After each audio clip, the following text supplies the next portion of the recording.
Forte abraço para você que está acompanhando aqui o 11 Jardas, mais um programa especial. Dessa vez vamos falar de flag football, porque não é só de full pads que veio o futebol americano no Brasil. As meninas do Storm e do Spartans e a rapaziada do Cronos conversaram com o nosso amigo Eduardo El Bigodon Willy para nos dar uma noção básica da modalidade. Então confere aí porque a matéria está bem legal.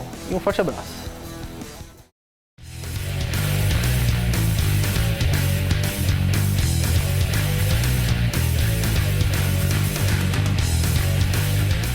O que é o flag football? O flag football é uma modalidade de futebol americano. É uma versão bem mais simples do esporte, sem a linha de scrimmage, sem a pancadaria. É mais habilidade, agilidade, é um jogo muito mais rápido. Ela dá o fundamento para jogar futebol americano. Então, mesmo nos Estados Unidos, é uma modalidade de inserção no futebol americano. Você vê muito em colégio, muito crianças menores, apesar de lá já ter o full pads, mesmo nas categorias mais baixas, mas o flag é uma modalidade para o pessoal pegar fundamento. Aqui no Brasil ela começou como uma porta de entrada para o futebol americano. Hoje já é difícil ter equipamento, há uns 7 anos atrás era mais difícil ainda. Então foi uma forma que os brasileiros tiveram como uma porta de entrada para o futebol americano. A dinâmica é a mesma do futebol americano. Fazer um touchdown.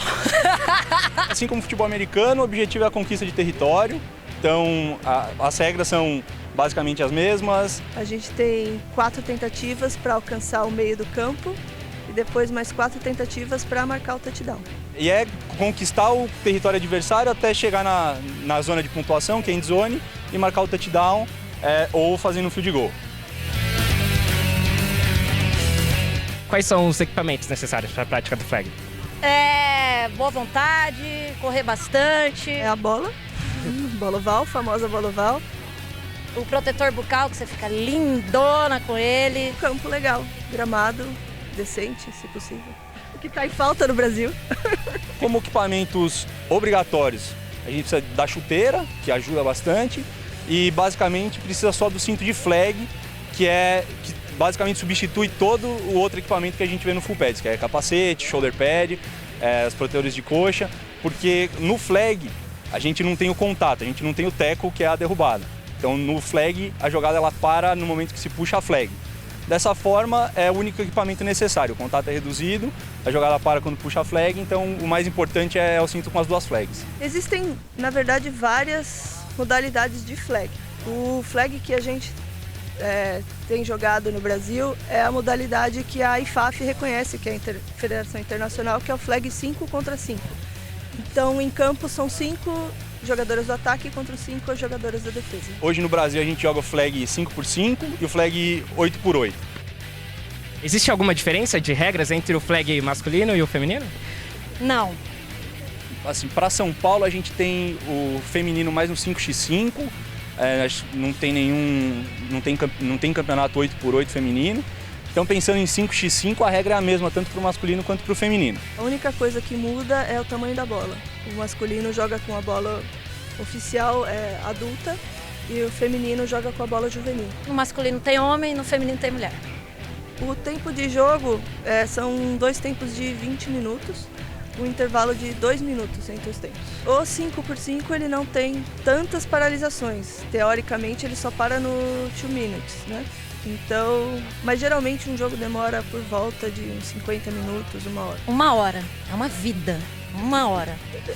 A gente já chegou a jogar jogos que demoraram entre 2 horas, 2 horas e meia. Como as regras são as mesmas do futebol americano, tem o 2-minute warning, no 2-minute warning cada passe incompleto a jogada para.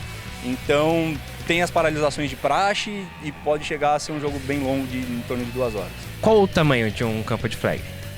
São 25 jardas de largura e 70 de comprimento. E no 8x8 são 80, contando as 2 end zones por 30. Como funciona a regra dos downs no flag? Qual o avanço mínimo? O avanço mínimo são 25 jardas para o meio de campo. Eu tenho 4 chances. Passou meio de campo, mais 4 até end zone? Mais 4 até end zone, mais 25 até end zone. E no 8 contra 8 já é mais parecido com a regra do futebol americano, são 4 downs para 10 jardas, não conseguindo os 4 downs, aí chuta ou entrega a posse para o adversário. Existem chutes no flag? Field goal, kickoff? Não existe field goal, não existe chute, nenhum tipo de chute. O único chute é chutar o adversário mesmo. Que seria uma falta. Chuta sem o juiz ver. No 8 contra 8 existe kickoff, existe punch. Na regra hoje do 8 contra 8 a gente tem field goal, apesar de poucas equipes utilizarem, mas existe sim, está previsto os chutes no 8 contra 8. No flag, o que encerra a jogada é ou a bola morta, qualquer contato com a bola no chão, um passe incompleto, ou se o jogador derruba a bola, o que seria um fumble no futebol americano, no flag é considerado bola morta e para a jogada. Ou no caso de uma jogada que está correndo, a retirada da flag ao invés do tackle, a jogada é dada como acabada. O objetivo é não ter nenhum contato físico, né? Existe, mas o objetivo é não ter nenhum contato físico. O ball carrier ele não pode ter nenhum contato com os defensores, é considerado stiff arm, é considerado um bloqueio legal.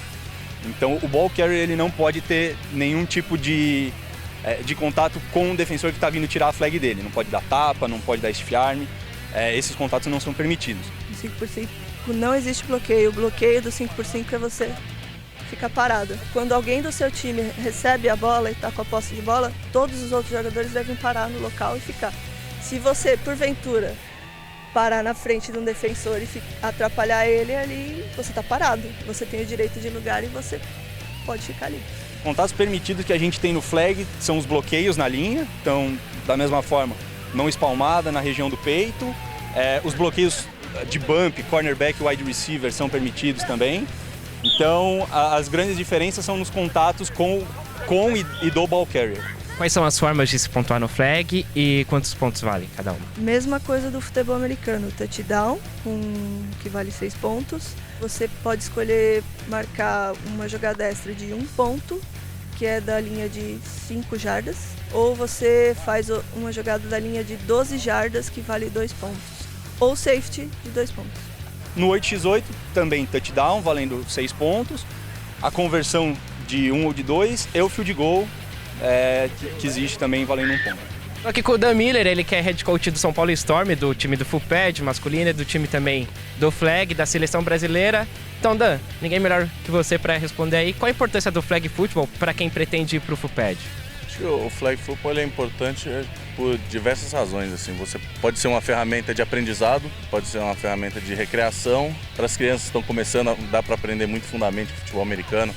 Apesar de não ter contato, apesar de não ter o tackle propriamente dito, aqui você aprende muito recepção, você aprende o passe, você aprende a se movimentar em campo, é super importante e válido também participar ou aprender bastante do flag e depois fazer essa transição para o futebol americano. O Cronos esse ano está fazendo a transição para o Full Pads, né? O time tradicional do flag esse ano mudando para equipado. Qual a importância do flag football para quem pretende ir para equipado? Cara, o flag football, como eu falei, é uma modalidade que te possibilita entrar no mundo do futebol americano, ela possibilita entender os fundamentos, ela dá muito fundamento, dá muita base, tanto que é utilizada dessa maneira nos Estados Unidos também, como a incursão no futebol americano. Hoje, com o futebol americano mais difundido, tem muita gente que já entra direto no futebol americano, mas há 7 anos atrás, lá quando eu comecei, o flag era a melhor forma de se aproximar do esporte. Então é realmente a porta de entrada, é o beabá, é pegar fundamento e começar a se desenvolver para a pancadaria que vem depois no futebol americano.